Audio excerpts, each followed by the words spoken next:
tua água, prepara o teu café, porque tá começando o Cafezinho de Artista. Oi, eu sou a Laura Fontes. E eu sou a Marcela Prata. E hoje a gente vai ter uma conversa sobre tarô. Sim, a gente tá com um convidado maravilhoso, que é nosso amigo, artista incrível, Humberto Gomes, que é tarólogo também. E vai tirar as nossas dúvidas. Bora lá, vamos falar sobre tarô. Então vamos lá.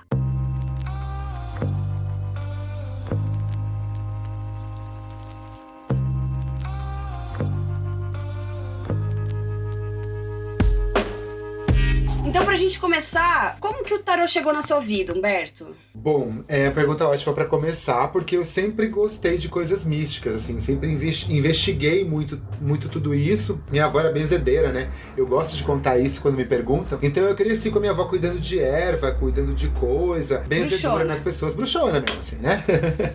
E aí, quando eu fazia teatro, mas isso um pouco antes, na realidade, tinha sempre aqueles livrinhos místicos, assim, tipo Wicca, tarô do amor, baralho de não sei o que. Então eu comprava na banca, guardava o dinheiro da mesada, comprava, ficava embaralhando as coisas, tirava carta pra descobrir tudo que eu queria, né? Vou passar na prova.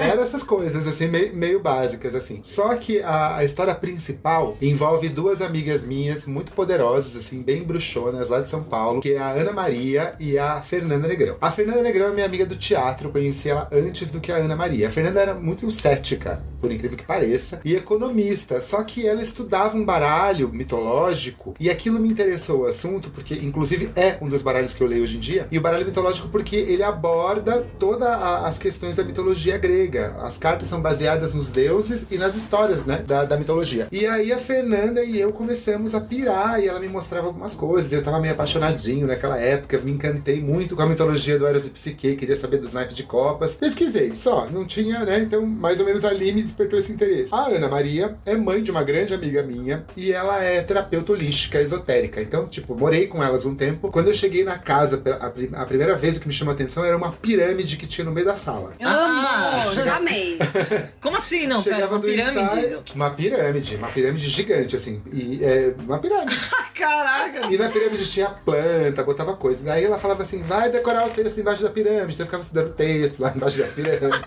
Chegava do ensaio, dormia na pirâmide um dia. E ela trabalhava com floral, então foi uma porta de entrada. E a minha amiga, né, a filha dela, era mais cética também. Então ela passava muitos ensinamentos pra mim, coisas que eu entendo só hoje. Que eu falava, nossa, a Ana me falou isso lá atrás. Só que, tipo, eu não tinha com 19 anos essa abertura e esse dinamismo. Então eu falava, às vezes, uma coisa, eu falava, legal, mas eu não sabia do que ela tava falando. Ah, bacana, obrigado. Valeu, né? E aí ela falou, Humberto, por que você não compra um tarô pra você, já que você gosta tanto? Porque tinha uns livrinhos dela lá e eu ficava lá, continuava estudando. E aí, meninas, o que aconteceu foi bem engraçado, porque daí eu fui numa livraria. E eu postei uma foto ontem, inclusive, eu em 2000, mandando beijo pra vocês. Foi naquela época, naquela viagem ali, que quando eu voltei, eu passei numa livraria e comprei um tarô, que é o tarô mitológico. Só que ele não aconteceu assim por acaso. Eu tava na época, eu tava ali mexendo nas estantes, e o tarô fez assim, ó, o livro caiu assim, da estante, daí eu peguei e falei, mentira! Daí eu falei, cara, é o tarô da Fernanda. Amei! Que era o mesmo baralho que a gente estudava, né, ali, que é onde começou. Adoro essas e aí histórias. Eu comprei, né, o baralho. Diz que em tarô tem que ganhar, Sim. Mas eu não sou muito da superstição. Ai, tem que ganhar. Vai ficar a vida inteira esperando pra ganhar o negócio que você quer. Então, tipo... Ou vai pedir pra pessoa, compra pra mim, eu te dou o dinheiro depois. Né, então tem coisas assim, não tô dizendo que é tudo, né? Mas nesse caso eu falei, bom, eu preciso estudar também, né? E eu, pelo próprio livro, todos os livros de tarô, na verdade, eles têm uma indicação.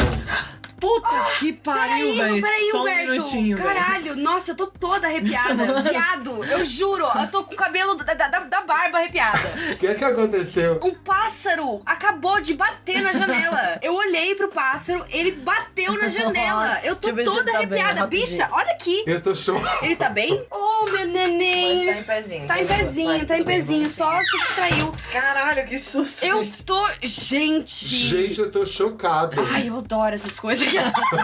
Eu vou contar uma coisa pra vocês no meio disso tudo, que pra mim um dos símbolos mais fortes na minha vida é pássaro. Eles sempre me indicam a direção de alguma coisa, e é uma coisa muito Meu louca. Deus, tipo, de Humberto! chegar um dia, passar uma garça na frente do meu prédio aqui, no da 15. Como uma garça passa aqui? Passa Como assim uma garça, Bi? uma garça branca, assim, voando. Então, eu fico impressionado, mas eu não me surpreende tanto que eu Não Ai, te eu surpreende. adorei, gente. Gente, isso nunca aconteceu, Humberto. A gente tá Nunca. aqui, vai fazer 2 anos. Humberto, nesse- a gente... Nunca. E a gente nem é do andar alto, a gente é do segundo andar. Tipo, a gente tá no meio de vários prédios e a nossa janela, assim, eu tenho vergonha de admitir, ela tá imunda, não tem como ter refletido nada o céu, tá ligado? Porque ela tá horrível. Cara, eu tô no 14º, então se explica muita coisa, né? Ali, tipo, de ver o que eu vejo às vezes. Mas tô chocado. Eu adorei, já virou uma história pra, né?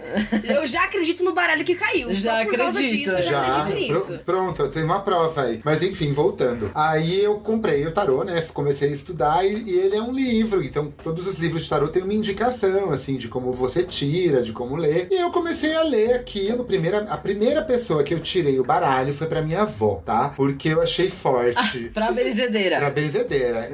Essa minha avó, minha mentora, praticamente. Eu cheguei, eu tirei. E aí ela sempre falava assim, filho, minha avó é uma pessoa muito simples, né? Aí eu tirei o baralho pra ela e a carta do presente saiu a carta do eremita, que é a carta do Cronos, que é a carta do tempo, que é a carta da missão de vida e que a gente tem que seguir às vezes só na nossa missão sem depender do outro. Olha. Uau. E a minha avó tinha ficado viúva, daí ela não teve mais ninguém, vendeu a chácara dela, e daí teve várias outras histórias de ancestralidade de família que eu vinha descobrir depois que ela morreu, que minhas primas me contaram, e que aí fez todo sentido. E eu lembro que ela ficou olhando pra carta, ela falou, faz bastante sentido. E eu lendo assim, quando o Cronos sai no seu jogo, não desse jeito, que eu nunca li assim, né? Se um dia ele é assim, vocês deem na minha cara.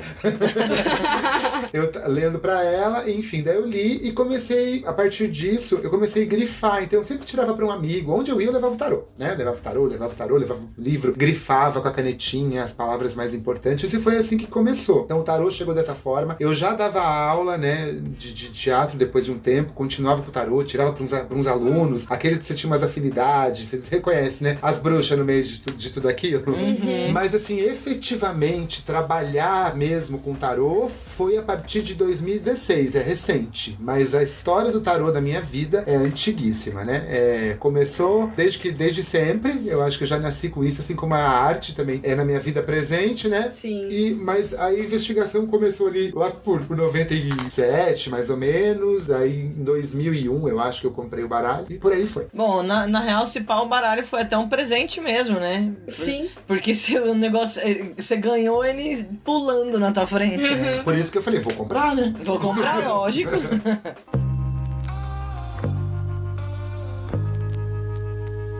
E como é que funciona, assim, tipo, as previsões? É uma previsão... você vai ter um filho... A gente vai perguntar umas coisas assim, talvez você dê risada, mas é porque a gente não entende nada. E a gente tá explicando aqui pra um pessoal que também pode ser que não entenda nada. Então, é tipo assim, eu vou ter um filho ano que vem? É assim que funciona? É tipo perguntas e respostas claras? Como é que é o negócio? Olha, tem diversas maneiras, né? Pra falar disso, eu vou ter que também falar um pouco de outras coisas. Porque depende muito do baralho. Eu trabalho com vários oráculos. Eu não trabalho com um tarô só, eu trabalho com 5, hoje em dia, nas consultas. Sendo que um deles é um baralho que eu criei, que é um baralho a partir de personagens de uma dramaturgia, que tem um pássaro, só pra vocês saberem, que é o pássaro guia, que é o gosto. E é baseado na jornada do herói, né? Na jornada de cada um, nessa jornada de transformação, esse baralho. Mas enfim, eu costumo dizer, assim, que existem vários tipos de tarólogos e vários tipos de pessoas. Eu não sou vidente, né? E tem gente que eu tenho uma amiga que ela trabalha com baralho e ela é meio vidente mesmo. Você faz as perguntas e ela traz aquelas informações. O meu baralho, como a de algumas outras pessoas, são chamados de baralhos terapêuticos, muitas vezes, que não é uma terapia, mas ele é um baralho que ele te ajuda a dar um norte, né? Então ele vai falar de um aspecto, né, de presente, passado e futuro, mas muito assim, como você se encontra, como você chegou nesse lugar e como que você pode direcionar para algumas coisas. A partir do quê? Da simbologia, né? Então, e o desenho dessas cartas, né, vai formando quase como se fosse uma historinha, um desenho animado camada onde você vai costurando determinadas coisas. Claro que daí, esse tô falando do baralho mitológico, que é o que funciona dessa forma. O tarô de Marsella funciona dessa forma. Nesses baralhos mais clássicos, assim. Daí o baralho cigano, por exemplo. O baralho cigano, ele é mais de previsão, né? Esse cigano já tem aquela coisa que eu aprendi a ler ele assim, não sei como. Eu olhava para aquelas cartas e eu sabia o que eu tinha que falar. Intuitivamente. E eu sempre gostei muito da cultura cigana também. Ela me trazia muita curiosidade, né? No baralho cigano é o que eu uso para pergunta. Mas eu acho muito complexo, assim, e muito delicado você interferir no livre-arbítrio da pessoa, né? Vou dar um exemplo bem clássico, assim, e na realidade, já falando, né? A gente eticamente não abre muito essas questões profissional, porque também isso é minha profissão, mas eu não gosto muito de abrir baralho quando se trata em relacionamento. Principalmente quando fica assim, ele vai ficar comigo, a gente vai continuar algumas junto. Perguntas que, né, eu acho que até vai continuar junto, como tá a minha relação, algumas coisas que são mais amplas pra nortear são interessantes, mas eu acho que entra muito nessa parte do clichêzão, assim, fulano gosta de mim, tipo, o baralho pode falar sim, pode falar, porque ele não fala sim ou não, ele fala, olha, ele vai falar muito dessa questão de como tá a mente da pessoa, ou às vezes até de uma própria obsessão que a pessoa que perguntou tem, e não do que a outra pessoa tá colocando, e às vezes a pessoa não tá preparada pra captar essa imagem, porque tem também a ideia da pessoa querer ouvir o que ela quer, né? Exatamente. Então eu acho que é um campo muito delicado e eu deixo tudo muito bem claro, assim, quando eu vou abrir pergunta. Agora você falou a possibilidade de ter filho. Já aconteceu essa história comigo, de uma pessoa, e até lembro bem, passando, porque é muita gente, lembro que falei que o caminho estava aberto, saiu uma carta da cegonha, que é no baralho cigano. Nossa, bicho. Que é a carta do nascimento, da criança, do novo, de várias outras coisas de acordo com o jogo. Mas como a pergunta dela era isso, saiu a cegonha, eu falei, fia, só vai. Tá aberto o teu caminho pra que isso aconteça, né? Então, mas também tem o tempo do universo, é o tempo das pessoas, né? Não é um milagre que acontece, assim, né? De uma hora pra outra. Não, e outra também, gera talvez uma resposta, assim, nesse sentido, gera uma interferência, como você disse, né? No livre-arbítrio, e justamente porque, tipo assim, tá, então eu vou engravidar, então, já que eu vou engravidar ano que vem, eu vou escolher que eu vou transar em março, porque eu quero que ele nasça em tal, sabe? Tipo, porque aí a pessoa, não sei, de repente ela acredita tanto que ela vai de fato engravidar ano que vem, daí ela deixa de tentar, né? E aí ela escolhe, sei lá, já muda a coisa toda. Pois é. Só que aprendendo isso, que eu também não tô desdenhando, né, dessa questão, né? Quem sou eu pra ficar julgando também a busca de cada um, porque eu também tenho as minhas e algumas podem ser bem rasas no olhar do outro, né? Eu acho que a gente tem que ser generoso e não inquisidor. Eu tô dizendo em tipo de trabalho. E aí, por conta do tempo, né, e da experiência também que eu fui adquirindo, eu ajudo a pessoa a formular. Eu pego e falo, olha, eu acho que não é bem isso que a gente devia perguntar. Você não acha melhor a gente pensar sobre esse aspecto? Então, eu sempre falo, eu vou te dar várias possibilidades. Pode ser, eu trabalho muito com essa coisa da possibilidade. Pode ser que isso aconteça dessa forma, mas pode ser também. Então, veja por isso, eu mostro os ângulos e as visões para que a pessoa não fique bitolada, né? Num próprio sentido. Mas, dando exemplos, assim, já me perguntaram assim, ele me stalkeou? Gente, eu não sei como responder isso. E aí, eu levo o trabalho do baralho como uma coisa, obviamente, muito séria. Então, e eu sei que quando acontece esse tipo de coisa, o baralho já se confunde. Ele já nem eu consigo ver direito. Eu fiz dei uma entrevista para um menino e ele perguntou os dois sentidos, né? O que é esotérico com X e o que é esotérico com S. Eu vou falar para poder explicar isso. O esotérico com X é aquele conhecimento que você pode passar para o outro. Eu posso te ensinar uma fórmula de matemática, eu posso te ensinar como jogam as cartas, como é a formatação delas. Mas no sentido esotérico com S, eu não tenho como te falar, olha, é assim que funciona, porque são conhecimentos subjetivos. Então, nesse ponto, não tem, se a pessoa não tem um acesso também à subjetividade, você não tem como ditar um negócio pra ela num sentido formatado, né? E aí tua relação com essas pessoas, por exemplo, com quem consulta você, né? É uma coisa mais distante ou é uma parada assim mais próxima? Tem diferença, né? Com os amigos, eu tenho muitos amigos que eu já tinha lido antes, amigos que viraram clientes porque não sabiam, porque eu também não contava o que eu lia, porque eu achava, sei lá, eu também tinha um pouco de receio de julgamento, etc e tal, mas isso é uma coisa que eu abstraí. Aí é mais tranquilo. Quando você conhece conhece mais a pessoa se disponibiliza para aquilo, você sabe também onde você quer chegar. Quando é alguém que eu nunca vi na vida, que já aconteceu várias vezes, eu sempre tento deixar a pessoa muito à vontade, na maior parte do tempo. Eu não sou uma pessoa impessoal, vocês sabem disso. Eu não sei ser uma pessoa fria e, inclusive, eu não gosto de frieza, né? Então, assim, eu pergunto, a primeira pergunta que eu faço quando eu tô vendo a pessoa pela primeira vez, eu falo, você já leu o tarô antes? Alguém já tirou cartas pra você? Pra pessoa, tem gente que fala, não, é a primeira vez. Daí eu explico todo o funcionamento, explico as coisas. E mesmo pra quem já tirou e quer me contar a experiência como foi, pra quebrar esse gelo mesmo, assim, sabe? E eu falo pra vocês, eu adoro atender gente que eu nunca vi na minha vida. Eu acho interessantíssimo, assim. E daí sempre termina a consulta de um jeito muito bom. Eu gosto de me sentir útil pra ter auxiliado alguém naquele estudo, naquela questão, né? E eu acredito que nesse ponto, a comunicação que o teatro me deu é uma grande ferramenta para que eu articule as palavras, né? Para que eu articule as explicações das coisas e ajude na interpretação. Acho que isso é um plus que eu posso dar dentro do meu trabalho também. Sim, eu tirei tarô uma vez só, que foi com a minha amiga, ela tá aprendendo, e ela tirou bem no dia do meu aniversário. Então eu fiz mais ou menos pra onde que eu vou, assim, o que eu tô fazendo da vida, sabe? Eu não lembro exatamente o que eu perguntei, mas eu anotei, assim, o que foi dito, quais cartas que tirou. Mas aí uma coisa que me marca é aquela carta da torre, que a torre tá pegando fogo e aí tá pulando da torre, assim. E esse baralho é qual? Que eu nem sei. Pode ser o de Marsella, mas, por exemplo, no mitológico também tem a torre, mas quem rui a torre no baralho mitológico é o Poseidon. Ele tá com um tridente, assim, então essa torre emerge do mar e a torre se destrói. A torre, na realidade, pra mim, é uma das cartas de maior transformação que tem, assim, porque ela tem essa ruptura, né? Ela tem essa ruptura pra renovar, né? E aí, a minha questão é, de quanto em quanto tempo que eu posso tirar tarô? Por exemplo, tirei no meu aniversário, que foi em junho. Tem alguma regra, assim, quanto tempo eu posso tirar? Eu posso tirar todo dia se eu quiser? Eu tiro uma vez na semana? Como que é? Tem uma regra que, na realidade, eu penso, e pelo que eu já conversei com algumas outras pessoas, vamos supor, eu tiro pra mim toda semana. Eu tenho o meu baralho de trabalho e eu tenho o meu baralho de oráculos de orientação, que depois eu explico um pouco como que eu faço esse funcionamento. Mas eu aconselho a pessoa do tipo 3 em 3 meses, pelo menos, sabe? Porque tem que ter o tempo das coisas, né?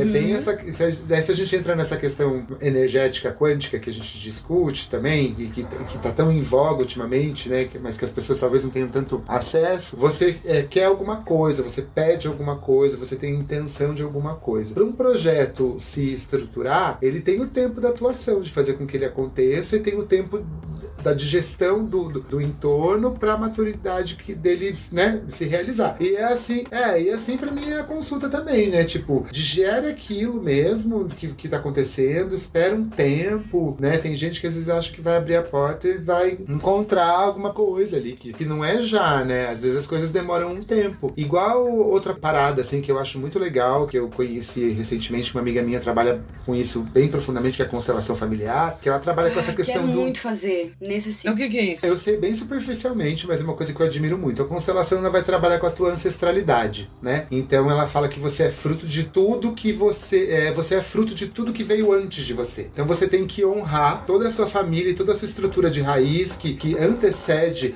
a sua existência, porque isso reverbera em você. E tem muitas coisas que ficam intrínsecas ali e que ficam, às vezes, meio abafadas dentro da própria família, e que você reproduz alguns tipos de comportamento que você nem sabe por que você está fazendo aquilo. Nem claro. percebe. E ela trabalha com um campo energético, daí tem as leis do dar e tomar, que é você saber trabalhar esse 50-50 no mundo. É uma dessas coisas, é bem superficial o que eu tô dizendo, mas se um dia vocês quiserem se aprofundar nisso, tem a Fátima Nunes, que é uma amiga minha. Posso passar o link pra vocês do Instagram. Tem uns, Daqui de Curitiba. Daqui de Curitiba. Tem uns vídeos ótimos. Bruxona também, minha primeira amiga aqui em Curitiba. Amo. Aí ela é uma pessoa super aberta e disponível, assim, tem um trabalho muito legal. Mas então, e aí a constelação, né, que foi uma coisa que eu tinha feito, tem coisas que eu fiz há 1 ano e meio atrás na constelação, e que a semana passada me caiu uma ficha que eu fiquei passado, assim. Daí eu peguei e mandei uma mensagem, porque a constelação também tem um lugar, assim, tipo, de você não ter que ficar falando muito, olha, aconteceu isso, porque aquilo. A ficha é tua, né, é uma coisa muito mais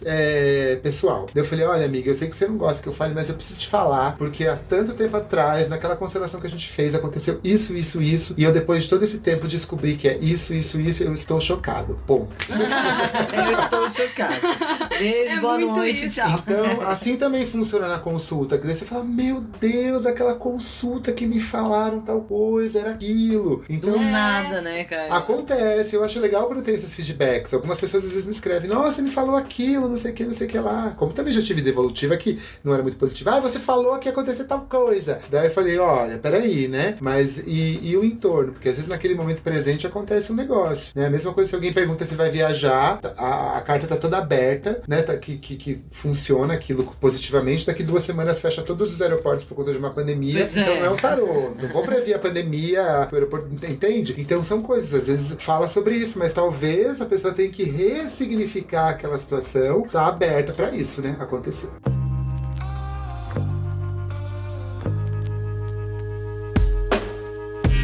Você acha que você pode adquirir algum karma de algum cliente, por exemplo, você lidou com algumas coisas que daí pode... Pesada, sei lá. Que reverbera em você, isso pode acontecer? Olha, karma não, às vezes, mas você sente quando a pessoa tá pesada, né? Ah, então, tipo, energia, né? Ainda mais assim, quando eu tava atendendo presencialmente, eu atendo na minha casa, né? Eu não atendi antes, eu atendi num espaço, mas não funcionou. Mas eu tenho a minha coisa ali, né? Cantinho. Meus rituaizinhos, minhas coisinhas pra fazer. Principalmente quando você não conhece, né? Você fica meio assim. Mas já aconteceu uma situação de uma cliente chegar aqui com uma lata de cerveja, assim, botar a lata na mesa, com as coisas abertas. Aí eu falei, olha, não vai dar, não sei o que. Mas eu senti que aquela energia foi pesada. Então, o que acontecia? Eu tentava falar pra ela sobre o baralho, o que estava acontecendo, e ela tentava traduzir. Então teve um embate ali energético que foi forte. Daí eu peguei, fechei as cartas e falei, olha, o negócio é o seguinte, não vai rolar. Então, isso eu tô dando um exemplo real. Mas sim, tem que se proteger. Já aconteceu, você fala assim, nossa, tô esvaído, assim, cansado, não dá. E não só presencial, tá, gente? Online acontece também. Sim. Isso já entra outro questionamento. Tem alguma diferença de leitura online e presencial? Olha, no começo eu relutei pra falar, vou ter que atender online. Agora eu já tenho um tripé, uma mesa que eu já coloco numa posição, já tá tudo resolvido. Já tá equipada. É que a gente vai se adequando, né? E essa minha amiga também que eu falei, começou a atender online com as coisas de constelação, que me falou, ela já atendia antes, né? Outras coisas, porque ela também trabalhava com terapia holística. Aí ela falou, é o campo da pessoa, né? Você tem que... Isso vai acontecer de qualquer forma. Então, eu não fico... Claro que tem gente que prefere, mas a minha preferência, assim, eu monto uma mesa no online, faço normal, então, e eu vou passando a mão, assim, em cima da carta, a pessoa fala, eu pego a carta que ela pediu, demora um pouco mais, é um atendimento mais demorado? É um atendimento mais demorado, mas sim, funciona. Eu percebi que funciona bastante. Mas já tive situações que pessoas falam assim, escolhe a carta você. Como assim, gente? E me manda por áudio. Então, já tive situações que assim, eu mentalizo a pessoa, ela me fala mais ou menos, um pouco, daí eu, embaralho e faço o jogo, daí eu tiro foto e gravo áudio. Horas.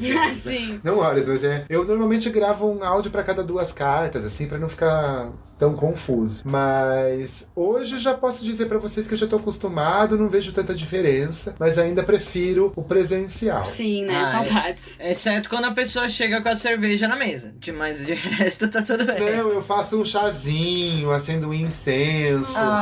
Tem todo um lugar, assim, sabe? Daí, quero. Tem uns sprays de ambiente, que eu acho que é isso. Que também são formas, assim, pra dar esse aconchego, mas também são formas de defesa energética, né, que acontece.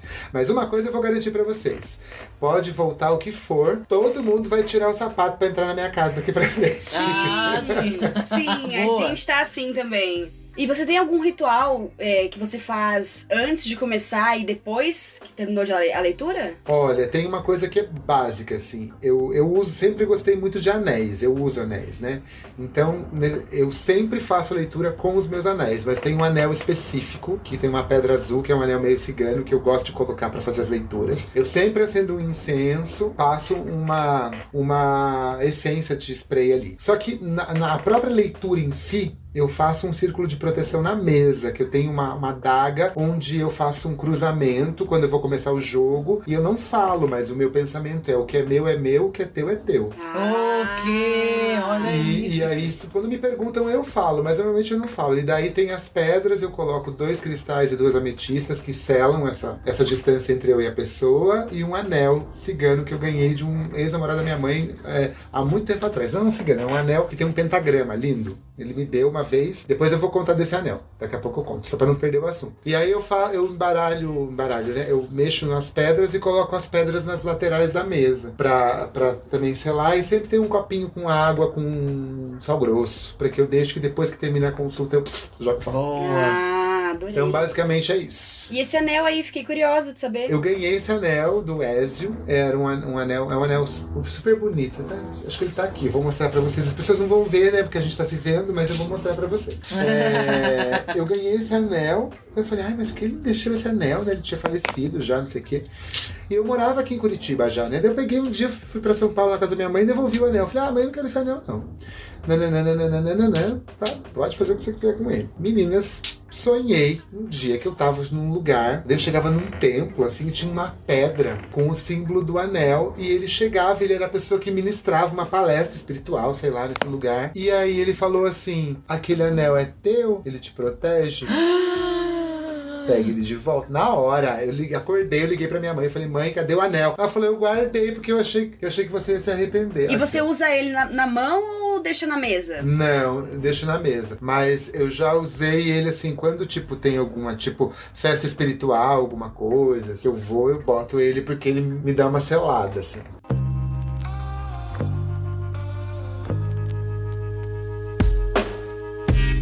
Então, Humberto, agora eu quero saber umas histórias meio místicas que você tem, assim, você tá fazendo um negócio falando sobre energias e bate um pássaro na janela das meninas. Quero saber umas histórias tipo assim, sabe? Sinais.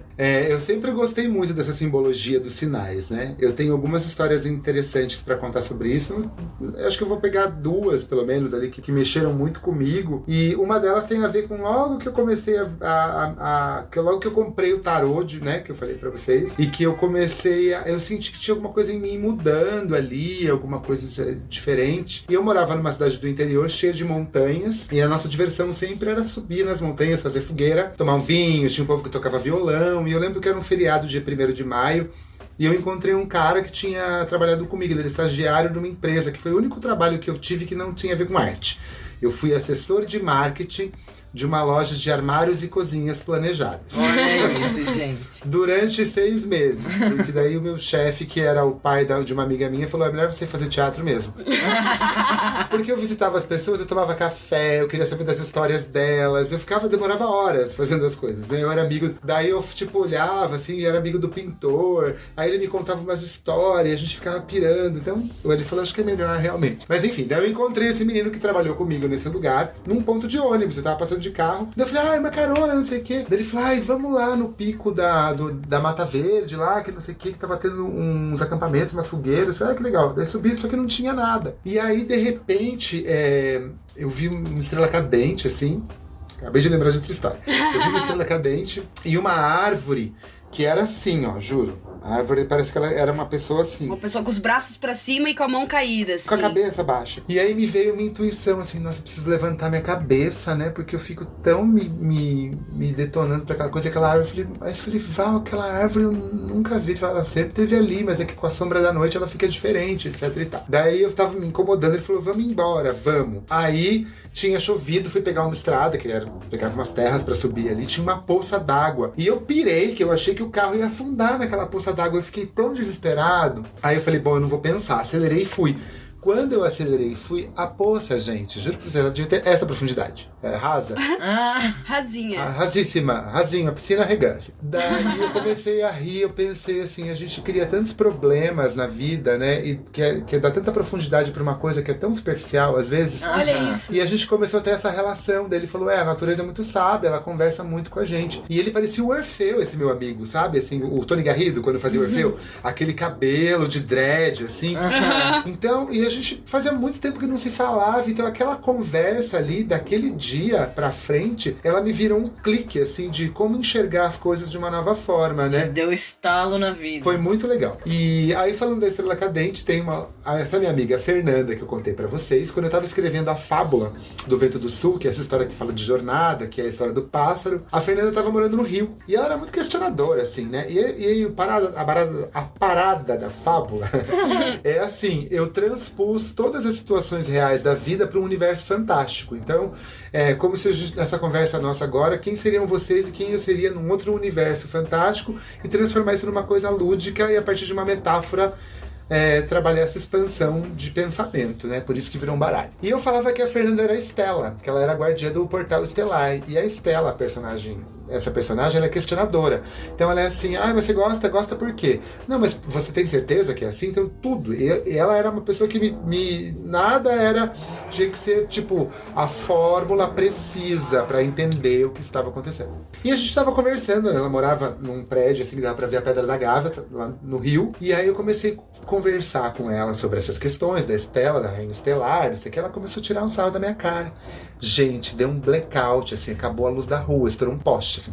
Nossa, bicho. Daí ela olhou pra minha cara, assim, ela falou, ai, o que aconteceu? Não sei o que, daí eu peguei e falei, foi um blackout, né, mas pode ser um sinal também dela. Ai, que sinal, que nada, essa coisa de, guardiã estelar.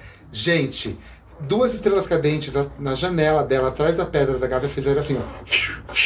Daí ela ficou apavorada, eu peguei e falei assim, então lide com isso, que eu estou indo dormir. Toma! Caramba! Caraca, bicho, 2 tapas na face. A gente lembra dessa história até hoje, dá risada, assim, né? Mas... Que legal isso! É aquela amiga que chega uma fase que vocês estão tão diferentes que parece que você vai, a pessoa não acredita e vocês começam a brigar. Com casal também acontece isso às vezes, né? Sim. Que às vezes, que daí é um lugar pra você se reencontrar, né? Mas eu acredito muito que esses tipos de situações, elas fortalecem muito uma relação. Seja de amizade, seja de família, seja de relacionamento amoroso mesmo. Porque esses embates é aquele momento que é a prova, né? Que é isso que a personagem Estela também trazia, né? Que também é a prova. Ou você vai, né? Se dispõe a mudar e a entender como aquilo vai se transformar, ou você fica. Então essa é uma das histórias. Mas a mais legal de todas é como eu estou em Curitiba. Eu tinha me formado no teatro, eu fazia teatro Macunaíma, que é um curso técnico lá em São Paulo, ao mesmo tempo que eu tinha me formado em publicidade, por isso que eu fui assessor de marketing. Dessa loja, que também era uma marcenaria, que eu ficava pedindo para construir um cenário para mim lá. E aí, o que aconteceu? Uma amiga minha estava indo embora pro Rio de Janeiro. A gente tinha acabado de se formar, era a nossa peça de formatura, a gente já estava numa temporada. Aí eu falei, ai, Jana, que legal, você vai embora pro Rio, não sei o que lá, que coragem, né? Mas assim, tudo tão rápido. Eu falei, eu também vou embora. Eu vou embora. Eu não sabia pra onde. Eu falei, eu tava zoando, assim. Aí passou um caminhão escrito Expresso Curitiba. Eu falei, eu vou embora pra Curitiba. Você tá de brincadeira? Não tô. Gente, a partir dali era assim, ó. Eu bati num carro de Curitiba em São Paulo. Me ligaram da rodoviária. Oi, o senhor reservou passagens pra Curitiba? Me ligavam 041. Gente. Tá de brincadeira? Não, me ligaram 041, assim, tipo, oi. Daí eu falei, oi. Eu falei, de quem tá falando? Aí a pessoa desligava. Várias coincidências, assim, Gente. Muitas histórias de coincidência. Eu falei, cara, eu preciso conhecer esse lugar. E aí eu vim pra cá, num festival de teatro, trabalhava num centro cultural. Minha chefe falou assim, você tá muito cansado, porque a gente fazia um festival de inverno que era pauleira, era muito trabalho. E aí ela falou, vá pra Curitiba dar uma reciclada mesmo. Ela me antecipou, descontou uns dias ali, e eu acabei vindo num festival em 2013 pra conhecer a Curitiba. E quando eu cheguei aqui, parece que eu me identifiquei, eu já tinha visto essas ruas, tudo assim, foi muito forte, assim. Se sentiu em casa. Me senti em casa. Eu com o tarô, tem um diário disso. Falando, desenhando as coisas, falando isso. E eu fiquei num hotel bem simprinho, assim, daqueles hotéis simprinho, no centro, meio imperial do século passado. E o meu quarto desse hotel, ele ficava atrás do luminoso do hotel e tinha uma sacada. Então eu sentava, bem filme mesmo, assim, nessa sacadinha, com o pé no luminoso e via a cidade, cara. Bizarro. Uau. Nossa. Ali na Visconde do Rio Branco, Hotel Brasil, não sei, não lembro o nome. Mas eu passo ali na frente até hoje, parece que eu me vejo ali sentado e eu anotando as coincidências do que tinha acontecido. Nessa época, desmembrou muita coisa. Eu fiquei muito amigo de um grupo de teatro do Maranhão, que inclusive essas pessoas, cada uma foi para um lugar depois, e a gente teve muita afinidade e eu ia visitá-los, né, no ano novo, no final de ano de 2003 para 2004. Só que nesse ano minha avó teve um problema de saúde e eu fiquei ali para ajudar minha mãe, etc e tal. Eu tive outras oportunidades, eu não sabia se ia, se não ia. E aí uma amiga minha que lia Xing falou assim, o norte não é favorável, mas sim o sul. Olha que louco, falou isso. Nem pensei, né? Daí eu falei pra minha amiga, eu não vou, não sei o que, eu vou tentar trocar passagem, congelar. E quando eu fui trocar passagem no computador, a tela do computador travou, escrito Destino Curitiba. Tá de brincadeira, bicho, não. Você vai vai negar? Não vai negar! Daí eu falei, cara, eu vou trocar minha passagem pro festival do ano que vem, reembolso, dinheiro, não sei o que. Daí eu vim pra cá em 2004, nesse festival, e acabei me mudando, né? Eu cheguei... eu já sabia que eu ia me mudar. Eu senti... Eu só tive que voltar pra ter essa certeza. E a outra coincidência, que eu fui trabalhar na Cena 1, onde eu trabalhei 15 anos, né? E Cena 1 se escrevia com H-U-M, e meu apelido é 1, desde adolescente, né? E aí um amigo meu, que tinha sido aluno do Jorge, me falou dele, e aí foi toda uma coincidência que se encaixou e aconteceu, né? Casou tudo. Casou tudo. Então, daí foram essas questões. E o mais louco depois, só pra fechar essa história entre o Maranhão, Curitiba e tudo isso que aconteceu, nós tiramos uma foto num evento que a gente foi, não tinha máquina digital, né, em 2004, até tinha, né, mas te revelava as fotos. E nós tiramos uma foto numa peça, acho que foi na Pedreira, todos juntos, assim, ali. E anos depois, eu fui fazer uma viagem no Sesc Mato Grosso, e essa peça era de um grupo de teatro de lá. Eu cheguei, fui fazer um trabalho, na realidade, no Sesc Mato Grosso, de dramaturgia. Era um workshop que eu tava dando lá nesse Sesc. E as meninas que eu fiquei amigo, elas falaram assim, porque o Amauri, Tangará... Daí eu falei, cara, da peça tal, do festival, e esse era o cara que a gente, junto com o grupo do Maranhão, tinha tirado uma foto, a gente ficou conversando horas, e nesse curso era um estudo do texto dele que eu ia fazer no workshop. Cara, meu Uau! Deus. Bom, não tem como, né? Então, essa coisa, né, eu nunca vi Dark, porque eu tentei começar a assistir Dark agora na coisa, mas eu achei meio pesado, o povo se enforcando, aquele túnel negro, aquela coisa. Falei, eu não tô preparado, preciso de uma coisa mais leve, mas eu sei a parada que deve ser essa parada de tempo e espaço, que eu gosto. Sim. Mas pelo contexto que seja mais pesado, assim, eu achei melhor não ver nesse momento. Mas eu acredito muito que essas histórias, elas têm essa conexão. E eu sou muito aberto pra essa percepção. Por isso que tem coisa que eu prefiro não ver naquele momento, porque eu fico captando energia, né? Mas é só pra contar, né? Já que você falou de histórias místicas e de histórias de coincidência, eu acho que essas aí resumem muita coisa, né? E contam muito de mim. Eu vou contar a última. Claro, conta sim. Porque aconteceu recentemente. E tem a ver com esse negócio que eu fiz, com essa nova dramaturgia que eu também tô desenvolvendo, que é um novo projeto aí, meio primo do Solamente. Teve um dia, umas semanas, eu tava meio angustiado, assim, sonhando. Eu tenho uma caixa aqui, que eu tô olhando pra ela, inclusive, que eu guardo cadernos antigos, que tem esse caderno de Curitiba, tem coisas, várias coisas. E eu tô pra abrir essa caixa, já faz um ano. E assim, um dia eu resolvi abrir. Era um domingo, peguei, achei naquele dia, daquele domingo que eu tava me sentindo mal. Em 2010 tinha acontecido uma parada com a minha família, com a minha mãe, com a minha avó. Foi muito trash. E aí, era naquele dia, aí eu falei, reverberações. Aí eu achei um papel dobrado assim, e era uma carta, que tava escrito assim, ó: pra você que gosta de conexões, chegou a hora de me reler. Uau! O quê? Daí eu assim, né? Aí a próxima frase era: não lute, transmute. Aí eu falei, gente, e é uma coisa que eu escrevi em 2014, eu acho que foi. Só que naquela época aquilo não fazia o sentido que pra mim fez ali, naquele dia, naquele momento, que era tudo que eu tava precisando ouvir. E aí eu ouvi de mim mesmo algo que se conectou, né? E foi dali que eu tive essa ideia de falar, que foi até a live que eu fiz, a leitura dramática da resposta ao espaço-tempo, que eu comecei a mexer com essas coisas e relatar um pouco sobre tudo isso. Sim, essa pira de espaço-tempo, ela é muito real, né? Eu acredito muito nela. Eu acredito muito que você se viu na janela com os pés vendo a cidade, com os pés apoiados lá vendo a cidade, porque... Ao mesmo tempo que você tava lá sentado com os pés na parada lá, vendo tudo. Na constelação familiar tem uma coisa chamada teoria das cordas, que é essa questão que uma bolinha, ela vai sempre atingir um mesmo lugar, mas a partir do momento que tem um observador, ela começa a mudar um pouco esse fluxo. Então as coisas se abrem, como se abrissem umas dimensões. Não sei explicar muito bem, por isso que eu não vou me aprofundar, tá? Mas a partir disso, eu fiquei pensando, falei, quem disse, né, que lá em 2003, eu sentado naquela janela, o Humberto de 2020 não estava passando na Marechal de alguma forma e pensando disso, né? Exatamente! Então eu fico pensando nesse fluxo, assim, desses lugares. E isso muito me interessa. Eu adoro isso também. Eu quero saber da Marcela, umas histórias mesmo místicas. Gente, eu não tenho não lembro de nenhuma assim agora hora pra contar, porque eu fui pega de surpresa, esse podcast não tem roteiro. mas assim, eu adoro essas paradas, assim, mais místicas e tal, assim. Só que antes eu lutava um pouquinho contra. Minha família, ela é bem bruxona, assim. Minha mãe, minha avó. Até contei aqui uma vez na história de infância que minha mãe, do nada, minha mãe surgiu no shopping. Eu tinha, sei lá quantos anos. Eu tava no meio de uma briga e minha mãe tava trabalhando e decidiu ir até o shopping. Minha mãe nunca tinha ido. E aí, quando eu tava lá no meio da briga, assim, ela encostou a mão no meu ombro, assim. Ela surgiu. O que tá acontecendo aqui, sabe? Tipo, então, assim, minha família é bem dessa. Minha bisa, ela é de uma família cigana. E aí, depois a minha bisa casou, aí entrou pra igreja e tal. Mas a parada fica na gente, né? E eu tenho essas intuições. A minha intuição, ela é muito forte. Ela grita, assim, comigo. E ai, quando eu não ouço, sabe? Ai, quando eu não ouço, nem sou eu que tô sentindo.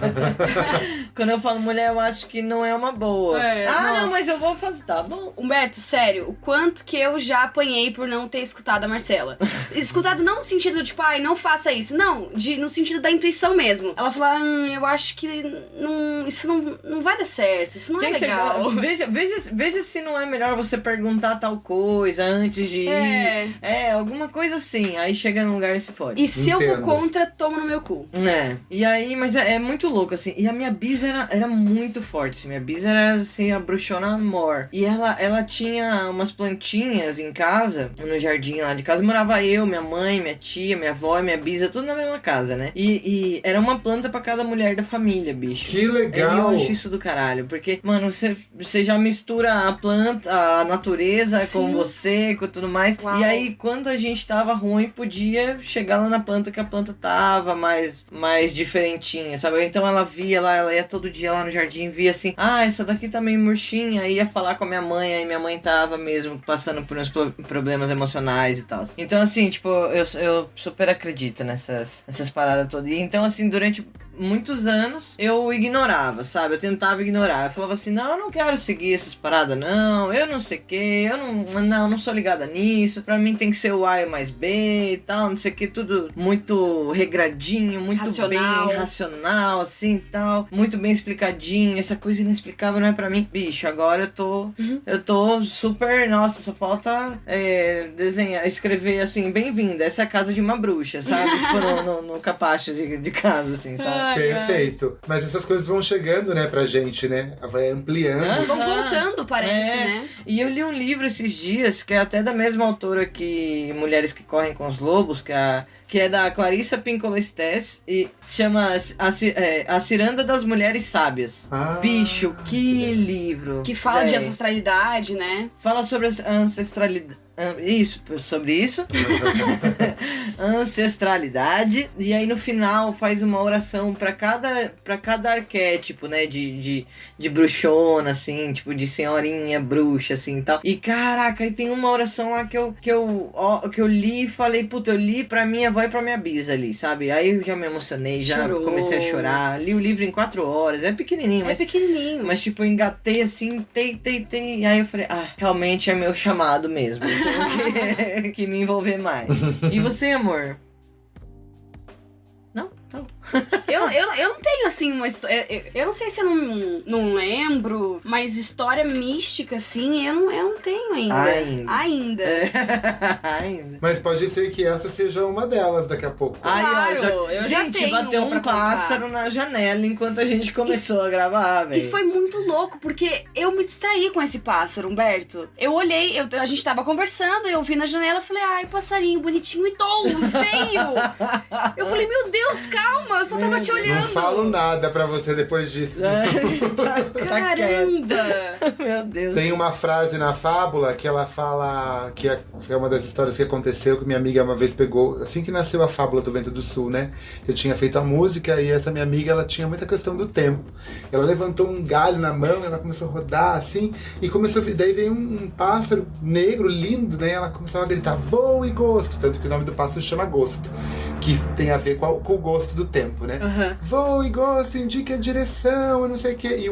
E o gosto na fábula é o pássaro que indica a direção. Então, e a personagem tem que seguir o voo desse pássaro para não se perder, para não perder o seu norte, né? E ele sempre vai falar, isso sai de dentro de você, né? Daí ela fala, eu sigo o voo do pássaro e é só isso? Aí a resposta é, siga o voo do pássaro, mas acima de tudo, siga o seu coração. Nossa! Então é esse lugar, né? O pássaro só vai expressar aquilo que pulsa em você, né? Então é um símbolo bem forte de liberdade. Eu amo. Olha isso, cara. Adorei. Outra frase que eu achei também, que eu escrevi, que eu tenho uma parede agora que eu vou escrevendo tudo, né? Você falou de tempo, de chegar, né? E é uma frase meio redundante, mas eu achei interessante, que é assim, sempre chega o tempo que o tempo chega. Pronto, acabou, vou tatuar. Só respira.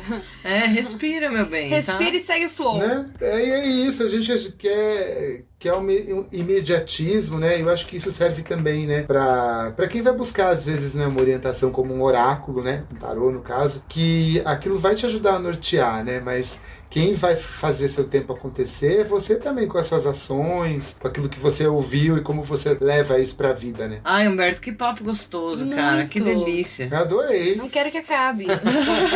Humberto, meu amor, muito obrigada, cara. Muito obrigada. Se você que tá ouvindo curtiu o papo, quer fazer uma consulta, a gente vai deixar o Insta do Humberto marcado aqui. Ele é maravilhoso. E siga o Insta dele, porque tem tanto conteúdo gostoso, até da vida dele mesmo, quando ele tira as fotos lives. No sofá, na poltrona. Eu administro 3 coisas, né? 3 contas, na verdade. É o meu Insta pessoal, que agora eu tô tentando focar bem nele. Mas eu tenho um Insta só pra falar do tarô, que é o Cine Tarô, e o Insta da companhia, que é a Companhia Ganesh, que eu faço um trabalho de investigação de espaços, tô fazendo uns trabalhos online também. E é isso, né? Eu tento separar um pouco as coisas. E o seu é @umgomes. Gomes. Com H. Com H. A gente vai deixar certinho aqui na descrição. E mais uma vez, muito obrigada. Foi um papo muito gostoso, muito místico. Eu adoro isso. Vamos se encontrar mais vezes virtualmente pra gente conversar. E quando tudo isso passar, vamos tomar um cafezinho juntos na sua casa. Vamos, menina. A gente promete tirar o sapato. Pode tirar o sapato. Vão ser muito bem-vindas aqui em casa. Eu faço um bolo de cenoura fit que eu aprendi a fazer nessa quarentena. Vou postar a receita do bolo também. Eu quero. É um bolo ótimo pra quem gosta de doce, né? Um beijo pra vocês, meninas. Beijo, querido. Obrigada, mano. Tchau, tchau. Galera, então a gente fica por aqui. Até semana que vem. Tchau. Tchau. Este podcast é um oferecimento de Arte em Pauta.